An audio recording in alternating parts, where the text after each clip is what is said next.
Gjasa që Glauque Konjufca, mandatar për kryeministër i emëruar nga presidenti Vjosa Osmani të formojë qeverinë e re të Kosovës, duken minimale.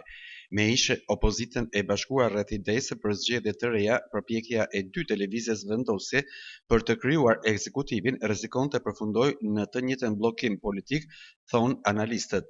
Partitë ish opozitare, Partia Demokratike e Kosovës, Lidhja Demokratike e Kosovës, Aleanca për Ardhmërinë e Kosovës dhe Nisma Social-Demokrate e kanë bërë të qartë se nuk do ta mbështesin një qeveri të udhëhequr nga Konjufca.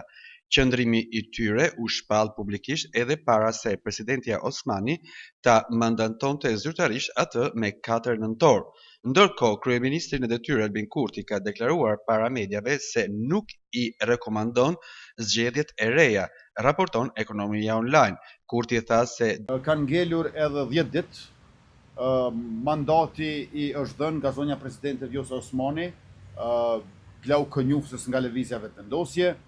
Ne urojmë për më të mirën, e ritheksojmë, nuk mendojmë që është punë e mençur të shkojmë në zgjedhje edhe në dhjetor e më pastaj edhe sërish në prill, kështu që deputetët e Kuvendit të Republikës janë para përzgjedhjes, ose le të themi Kurti 2.5 deri në dhjetor, ose Konjufca 1 deri në prill.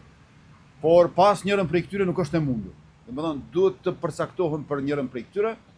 Në rast të dështimit të Konjufcës, Kushtetuta e Kosovës parashikon vetëm një rrugdalje, shpërndarjen e kuvendit dhe mbajtjen e zgjedhjeve të reja. Glauque Konjufca ka 8 ditë kohë për të paraqitur përbërjen e re qeveritare para kuvendit deri me 19 nëntor. Pas kësaj date, presidentja Vjosa Osmani mund të shpallë menjëherë zgjedhjet ose të presë deri në përmbushjen e afatit të 60 ditor që rrjedh nga emërmiri i mandatarit të parë.